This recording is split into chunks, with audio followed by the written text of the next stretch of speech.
Hello, this is Fred Nwankwo coming to you from our studios in Chicago with another edition of Bold Talk on Allen TV. We're very happy to be back, and we haven't been on air for about 3 weeks now. It wasn't an accident. It's because I was trying to figure out how to do another political commentary on Nigeria, knowing that the last ones I did, much as it was widely watched, but I had reviews from an American standpoint with my viewers in America and from a Nigerian standpoint with my viewers in Nigeria. The reason being that even though I'm based in the US, Nigeria is not the US. Nigerian politics is not US politics. There are growing pains we have to do in Nigeria, and there are realistic prejudices, even though they are wrong, that exist in Nigeria, that if we don't address from the standpoint of those prejudices, whatever we're saying is being watched by Nigerians and they're saying, BS, who cares? So I've been trying to find a balance where I could give my realistic democratic opinions the way I'm used to, that has been practiced where I live for the last 44 years, but also be realistic about how these things can be applied from a Nigerian standpoint. In this edition of Bold Talk, I want to come from a totally different angle.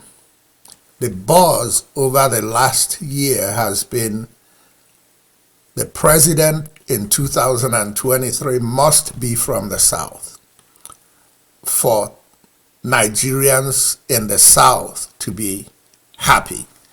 Some say the president must be Igbo. I say all those ideas are great, but what's even greater is that the president must be somebody that has the total interest of all Nigerians at heart.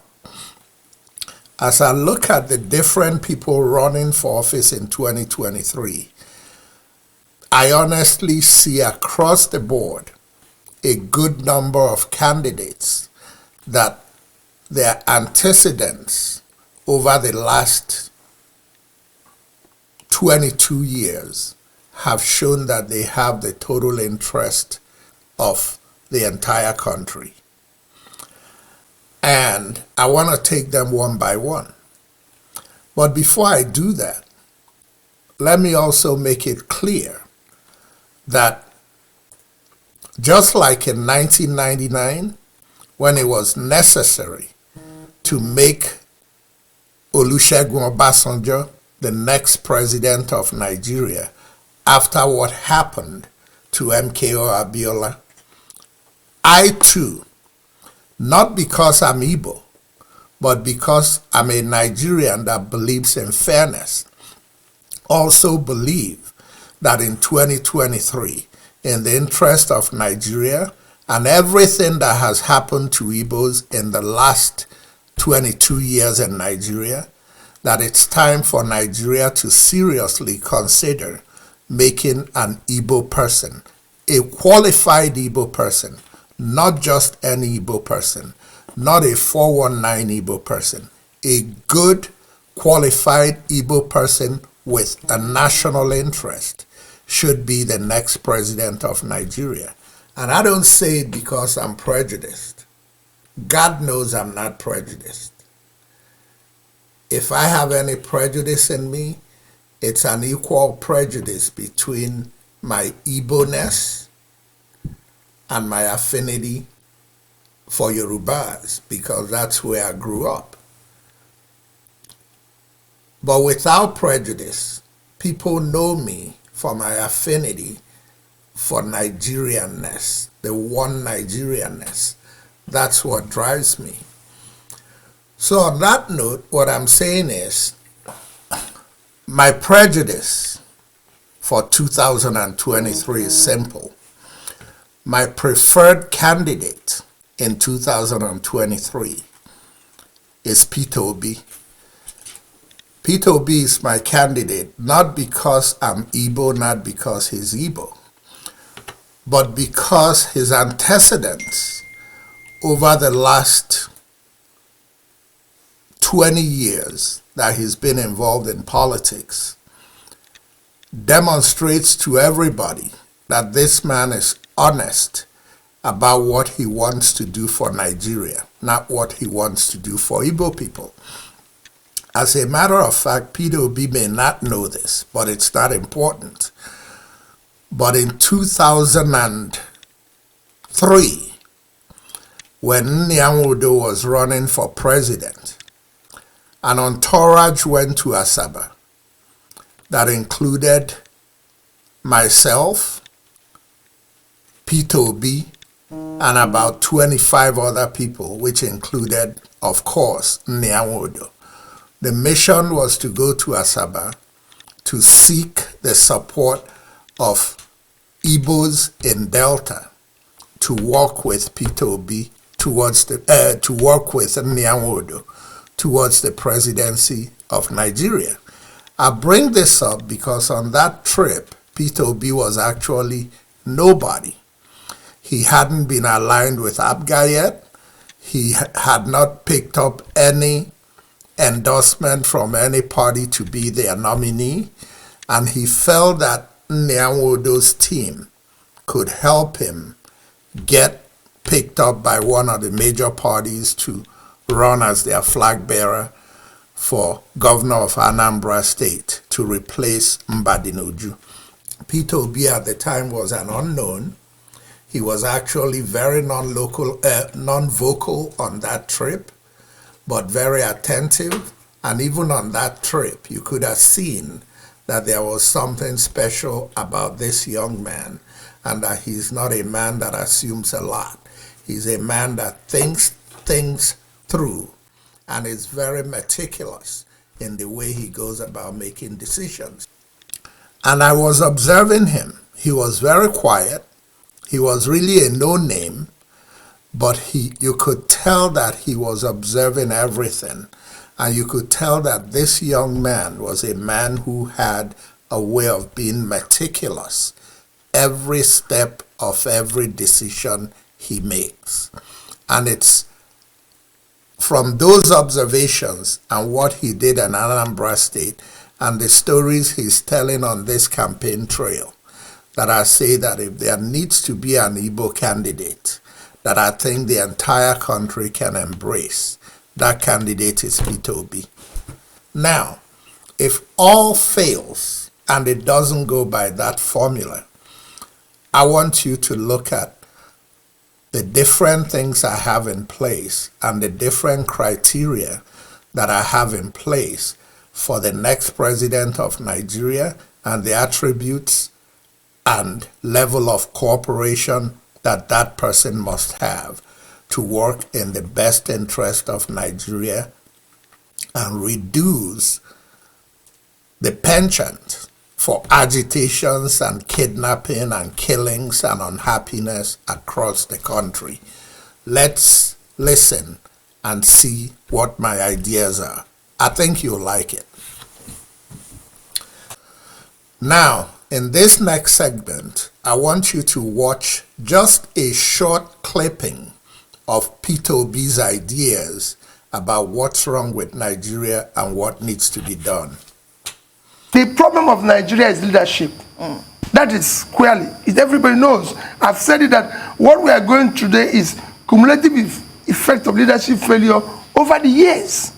However, it is for Nigerians to start the process you said, to ensure that the process of leadership selection this time is well organized and that they be able to scrutinize all those who are availing themselves for the leadership. It's very simple.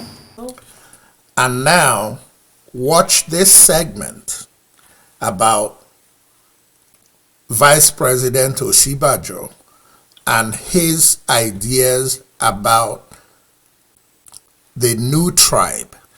The new tribe that he advocates, it's something I fell in love with when I heard him talk about it campaigning in 2014 for the 2015 election. And Professor Osinbajo is somebody who I truly like the things he says. I truly like the background he brings to the table.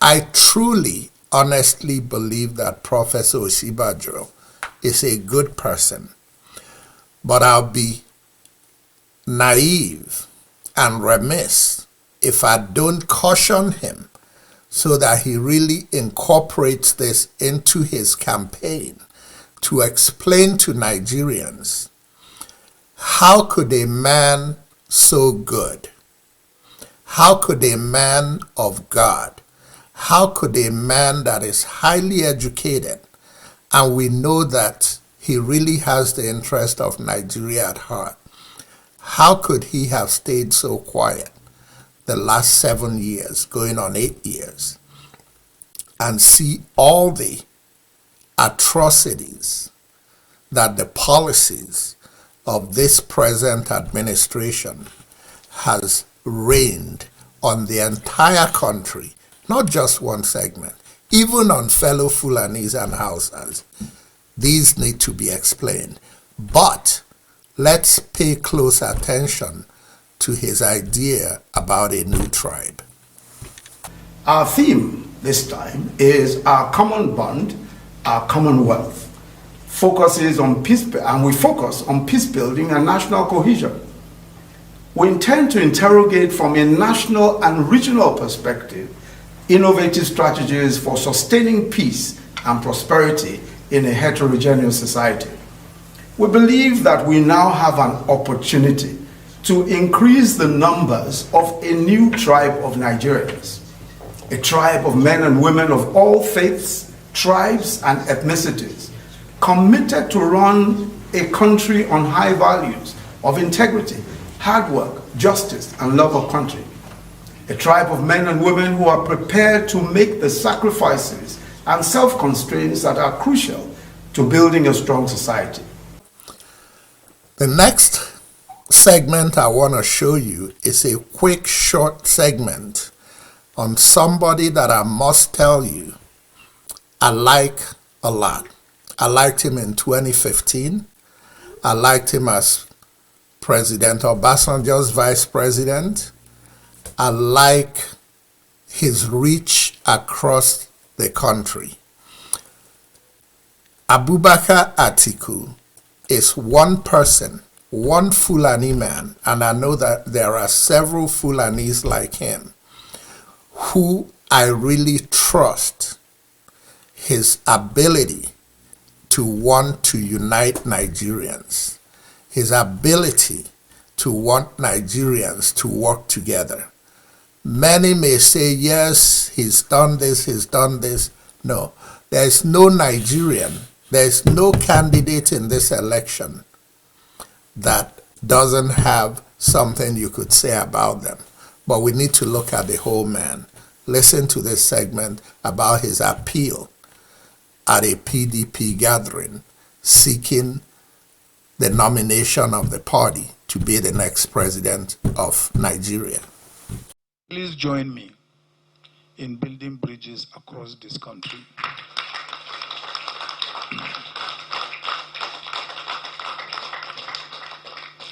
So that every part of this country will have a sense of belonging. Leaders, elders, wise men of this our great party, I now wish to call on you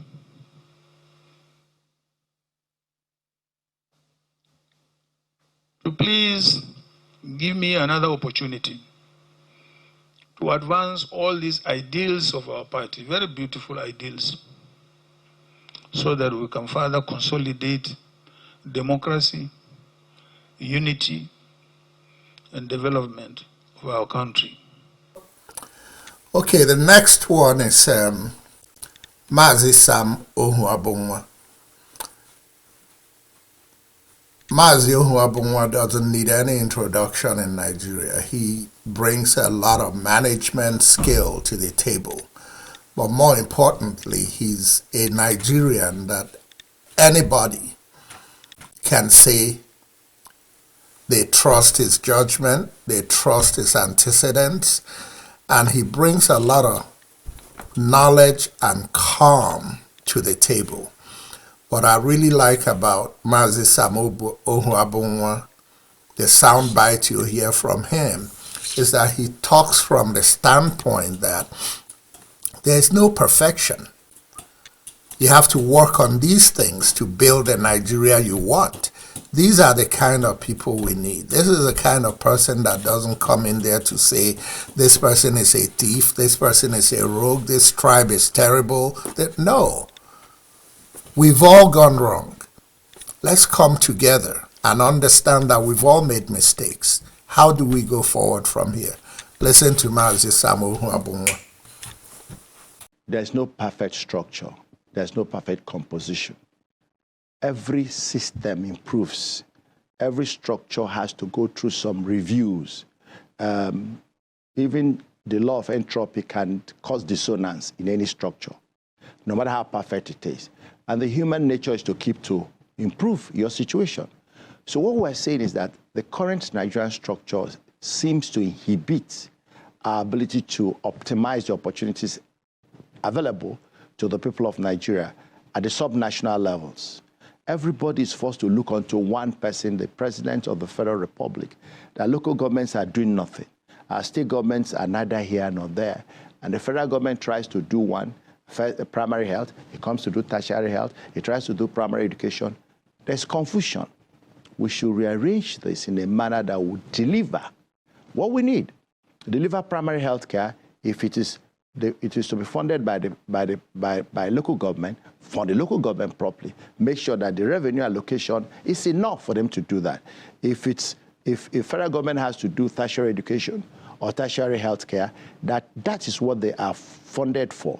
Not funding the federal government to run tertiary, run secondary, run primary. In the process, there's confusion and everybody's struggling to go to that level. And this will shock everybody.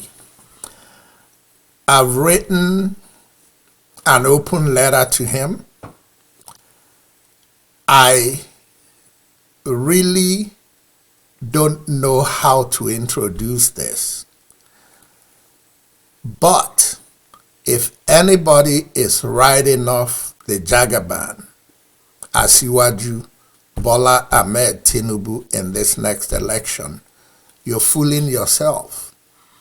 He's definitely not my preferred candidate to be the next president for several reasons, which I elaborated in my open letter to him. But I will be remiss if I tell you that he doesn't bring a lot of skills in knowing how to put alliances together, in knowing how to build a team that works. He reminds me of Ronald Reagan. America's Ronald Reagan was not the smartest president that ever lived. But America's Ronald Reagan knew how to put a team together that can build a country. If Bola Tinubu can really take a step back and evaluate his decision to be the next president and find a way to avoid the embarrassment if he doesn't become the next president, and put himself in a position of an elder statesman, Bola Tinubu brings a lot to the table. If he consults with the next president and honestly works with them behind the scenes, not only does he have ideas that can move the country forward, because he's done it in Lagos the last 22 years, but the fact is that he has deep pockets and there are a lot of things he can finance to bring calm to Nigeria because Nigeria needs a lot of things that require money that even the government alone cannot afford. Give this video a chance. Listen to the end. It's longer than I want it to be, but I really think it's brought to you from a different angle. It's like thinking outside the box. Thank you very much, and let's take it from here.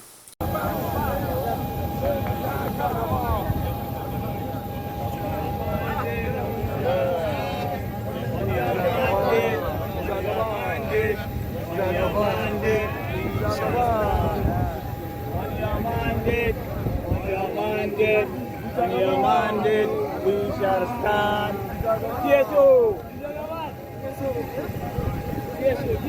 You know that Ashwaju will be different things to different people, and he's touched different life in many different ways. For me, he's not just being a leader, he's not just being a mentor, he's not just being someone that I look forward to, but more than ever before, he's been like a father to me. There is perhaps no Nigerian leader who has been as instrumental in raising as many leaders as Asiwaju, which explains why gathered here today is a serving vice president, several governors, former governors, commissioners, former commissioners, honorable ministers, former ministers, local government functionaries, social agitators, top-ranking journalists who can trace their careers and political trajectories to Asiwaju's leadership. With that said, I'm done with anything that has to do with an Igbo president in this next election. What I actually want to talk about is how the people, in my opinion, that I find very qualified so far among the people who have declared or likely to declare for presidency, I really want to talk about how it shouldn't be a campaign of beating each other down. It should be a campaign of bringing your views to the people of Nigeria, telling Nigerians what you're going to do for them, not tearing down the next person, so that you give yourself an opportunity in case you end up not to be the nominee, and in case you end up not to be the person who won the election. How can we bring the great ideas that these good candidates all possess, where regardless of who becomes the president, they can find a way to either work together within the administration of whoever wins the election, or for the next 4 years after the election, be very active consultants and active advisors to the president to incorporate your good ideas into what the president is doing, and in so doing, also show Nigerians that it's not about who becomes the president becoming a lone star, but about who becomes the president being able to work with all segments of Nigeria to do what's in the best interest of the whole country. We all know that over the last 7.5 years or 7 years of President Buhari, it seems like it's been the world against the Fulanis. I'm one of those very, very few Nigerians who strongly believe that it's not about Fulanis, quote unquote. It's about policies by very wicked Nigerians, many of them that happen to have a selfish Fulani agenda that they want to carry out. Not a Fulani agenda, a selfish Fulani agenda. because even when they carry out that agenda successfully, there are going to be a large segment of their own population, especially the non-Fulani northern Muslims, who are predominantly Hausas, but also Kanuris and all that, who are going to suffer under a Fulani achieved agenda in Nigeria. Because if selfish Fulani achieved agenda in Nigeria is not in the best interest of Fulanis, it's in the best interest of a few selfish, wicked people. And those wicked people are the ones who have run our country amok the last 7 years. I hope I was made clear here. It's not about Fulanis. Nigerian Fulanis are not wicked. The selfish, agendaed Nigerian Fulanis have their personal interests that they are protecting. And believe it or not, among the Igbos, the Yorubas, the Edos, the Middle Belters, the Ijaws, the Urobos, the Efiks, the Ibibios, and across the country, there are 1 or 2 pockets of people within all the states in Nigeria that are working cooperatively with those selfish agendaed Fulanis. And they are putting a lot of money in those people's pockets to make them extremely rich at the cost of the sufferings and the discrimination against their own very people. So what am I saying? What I'm saying is, as you watch this video, you're going to see segments where I bring either videos or clippings of certain people, and I'm asking those people, these sound bites you have, these beautiful ideas you have, these terrific things you mention in those videos that seem to be in the interest of Nigeria, how can you join whoever becomes the president of Nigeria to incorporate those your ideas, so that 4 years from now, whoever becomes the next president would have built a Nigeria that pacified people in the southeast, because one of their favorite sons who could have been president in 2023 who didn't become had his ideas incorporated, and he's in the southeast singing the praises of the man in Aso Rock because he's able to work with him cooperatively.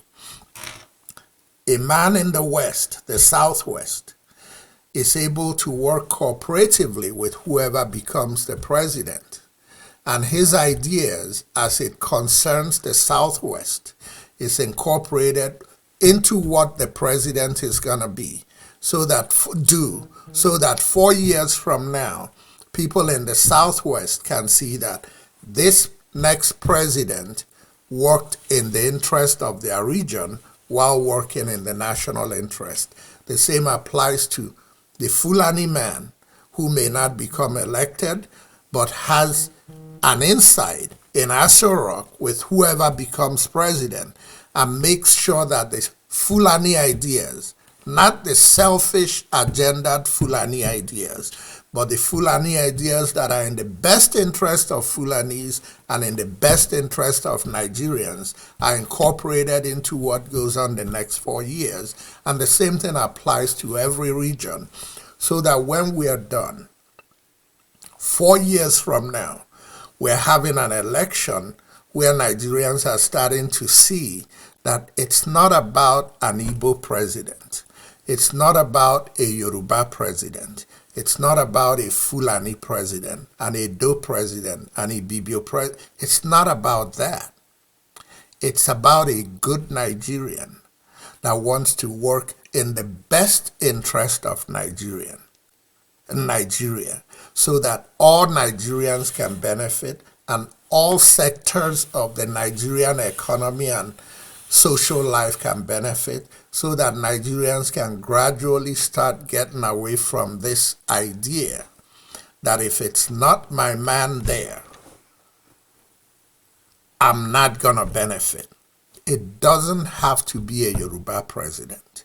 It doesn't have to be an Igbo president. It doesn't have to be a Fulani or an Hausa president. All we need is a good Nigerian to be the president of a Nigeria that works fairly and equitably for everybody. Before I conclude, I need to make an appeal. Please, we've been doing this for about 5 months now, and the feedback we get is that people really like this, but we need the message to be out there. We need you to subscribe. When you're done listening, we need you to share the video. Send it to your friends. We keep cracking the 500 mark as a high of number of people who viewed us. We know that more people are viewing us because we send these things to a lot of groups, and I see that a lot of people in those groups viewed it, over 1,000, but somehow it shows on YouTube that we have 500 viewers. That doesn't bother me. I just want us to have subscribers. I just want us to have views. Please share. Please subscribe. We're going to continue to bring you bold talk on Allen TV in a way that it's not a sectional thing. It's about Nigeria. It's about Africa. It's about the best interest of black people, regardless of where they come from. When we build a united black people, when we build a united Nigeria, when we build a united Africa, we're going to find that black people all over the world are going to start winning. But it doesn't matter what we build. It starts in Nigeria. If Nigeria is divided, the black world is going to be divided. If Nigeria is united and lead, you're going to see the best in the black world. Thank you very much. As usual, this is Fred Nwankwo coming to you with bold talk, unprejudiced talk from Allen TV. Until next time, please enjoy this video, please share, and we'll see you next time.